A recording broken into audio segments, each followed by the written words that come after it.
Assalamualaikum warahmatullahi wabarakatuh dan selamat malam buat kita semua. Hari ini kami akan mempresentasikan hasil diskusi kami tentang dinamika dalam administrasi. Langsung saja yang pertama yaitu kepemimpinan. Sebelum membahas definisi dari kepemimpinan, terlebih dahulu kita harus mengetahui definisi dari pemimpin. Pemimpin yang dalam bahasa Inggrisnya adalah leader adalah orang yang membawahi para pekerja dalam suatu organisasi. Pemimpin memiliki orang-orang yang dipimpin. Pemimpin diartikan pula sebagai orang yang memimpin wewenang dalam pengambilan keputusan suatu organisasi. Sedangkan kepemimpinan adalah proses pelaksanaan tugas dan kewajiban pemimpin. Kepemimpinan merupakan sifat dari pemimpin dalam memikul tanggung jawabnya secara moral dan legal formal atau seluruh pelaksanaan wewenangnya yang telah didelegasi kepada orang-orang yang dipimpinnya. Dalam lembaga pendidikan misalnya, seorang di sekolah dipimpin oleh kepala sekolah yang mendelegasikan kepemimpinannya kepada wakil kepala sekolah atau pejabat lainnya yang berada di bawahnya. Dalam Pancasila, sila keempat dikatakan bahwa kerakyatan yang dipimpin oleh hikmat kebijaksanaan dalam permusyawaratan perwakilan. Dari sila tersebut, secara filosofis dapat diambil suatu konsep kepemimpinan yang Indonesiawi, yaitu sebagai berikut. Yang pertama, kepemimpinan yang dibangun oleh kecerdasan filosofis para pemimpin. Kecerdasan filosofis adalah pandai menemukan hikmah dari setiap penyelenggaraan organisasi, terlebih lagi suatu negara. Yang kedua, kepemimpinan yang menetapkan pengambilan keputusan dengan nilai-nilai kebijaksanaan. Artinya, memberikan kemaslahatan bagi seluruh kepentingan bangsa dan negara, kebijaksanaan yang memaslahatkan anggota suatu organisasi yang dipimpinnya.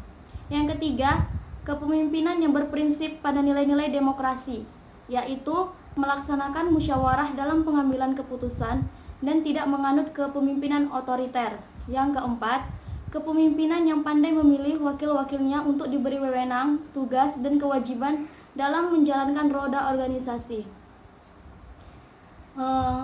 Lanjut, gaya kepemimpinan. Fungsi pemimpin adalah memudahkan pencapaian tujuan secara kooperatif di antara para pengikut dan pada saat yang sama menyediakan kesempatan bagi pertumbuhan dan perkembangan pribadi mereka. Sejumlah ahli teori kepemimpinan menekankan style dari pemimpin yang efektif, yaitu berkisar pada kepemimpinan dengan gaya partisipatif, non-partisipatif, otokratik, demokratik, atau laissez-faire. Menurut Sondang P. Siagian, dapat ada 4 gaya kepemimpinan, yaitu yang pertama, gaya kepemimpinan otokratis, gaya kepemimpinan militersitis, gaya kepemimpinan paternalistis, yang keempat, gaya kepemimpinan demokratis. Kepemimpinan yang baik adalah suatu kepemimpinan yang menunjukkan kombinasi antara hubungan pemimpin dan anggota yang baik dengan tugas-tugas yang teratur dan terstruktur dan kedudukan kekuasaan yang tertinggi yang dimiliki oleh pemimpin. Pendekatan kepemimpinan ada 4, yaitu 1. Pendekatan menurut pengaruh kewibawaan atau dikenal dengan power, influence, operas. Pendekatan ini mengatakan bahwa keberhasilan pemimpin dipandang dari segi sumber dan terjadinya sejumlah kewibawaan yang ada pada para pemimpin dan dengan cara yang bagaimana para pemimpin menggunakan kewibawaannya tersebut kepada bawahan. Pendekatan ini menekankan sifat timbal balik, proses saling mempengaruhi dan pentingnya pertukaran hubungan kerjasama antara pemimpin dengan bawahannya. Yang kedua, pendekatan sifat. Keberhasilan atau kegagalan seorang pemimpin banyak ditentukan atau dipengaruhi oleh sifat-sifat yang dimiliki oleh pemimpin tersebut. Misalnya sifat-sifat tersebut berkenaan dengan pembawaan dan keturunan. Jadi seorang pemimpin bisa menjadi pemimpin itu karena sifat-sifatnya yang dibawa sejak lahir, bukan karena dibuat oleh atau dilatih. Banyak ahli yang telah berusaha meneliti dan mengemukakan pendapatnya mengenai sifat-sifat baik manakah yang diperlukan bagi seorang pemimpin agar dapat sukses dalam kepemimpinannya. Yang ketiga yaitu pendekatan perilaku. Pendekatan perilaku ini merupakan pendekatan menurut Ghizelli dan Stoddel Misalnya mengemukakan adanya 5 sifat yang perlu dimiliki seorang yang berdasarkan pemikiran bahwa keberhasilan atau kegagalan pemimpin ditentukan oleh sikap dan gaya kepemimpinan yang dilakukan oleh pemimpin.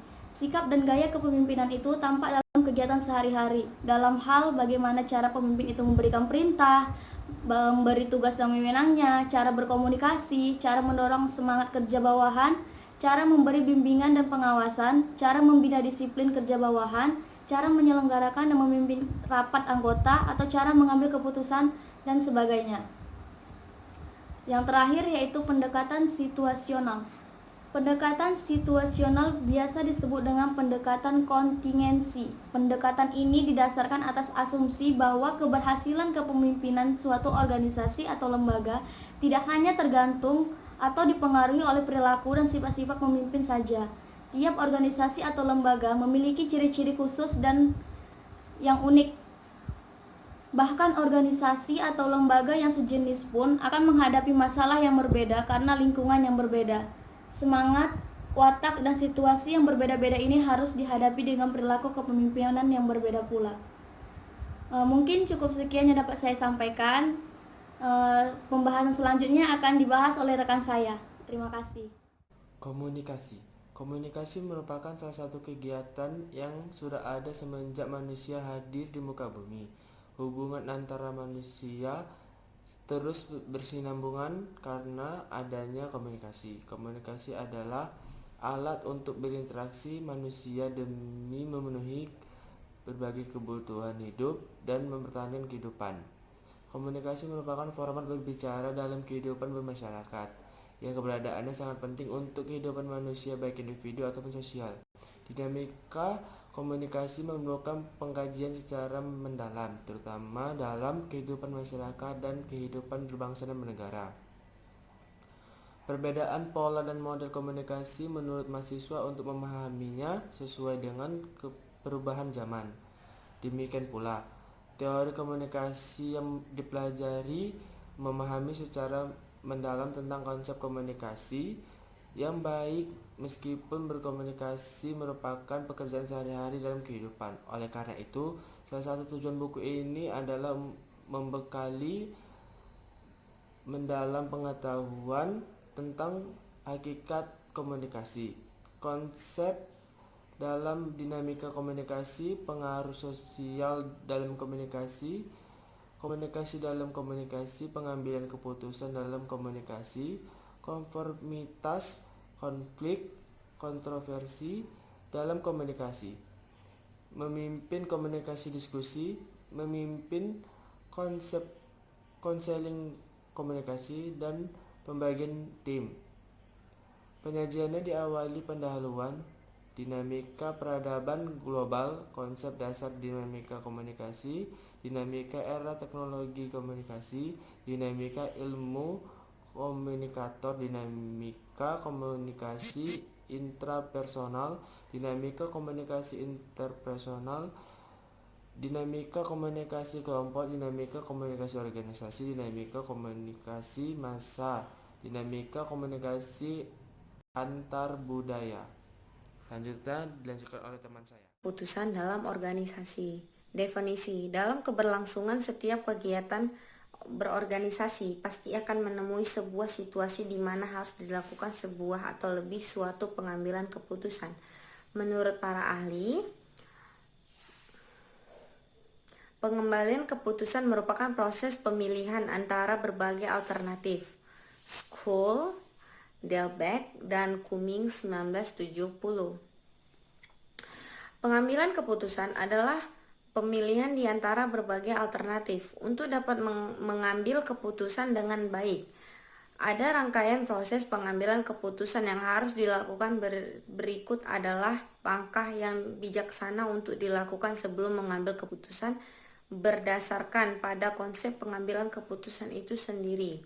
Bundharma 2009. Pengambilan keputusan merupakan salah satu peranan manajer yang disebut peranan desional, Winardi 1990. Sedangkan organisasi adalah wadah bagi beroperasinya manajemen. Aziza Syafruddin, Sistem Pengambilan Keputusan Pendidikan Grasindo. Pertama, pengambilan keputusan adalah inti dari manajemen dalam organisasi, yaitu hal yang dilakukan oleh ketua dalam suatu kegiatan yang dilakukan dalam organisasi untuk mengambil suatu tindakan atau pilihan yang harus dilakukan akan menghasilkan keputusan untuk kebaikan bersama. Stephen P. Robbins, Manajemen. Yang kedua, Terry. Definisi pengambilan keputusan adalah pengambilan alternatif perilaku dari dua alternatif atau lebih. Tindakan pimpinan untuk menyelesaikan masalah yang dihadapi dalam organisasi yang dipimpinnya dengan melalui pemilihan suatu di antara alternatif-alternatif yang dimungkinkan. Demikianlah hasil presentasi kami. Apakah ada yang ingin bertanya?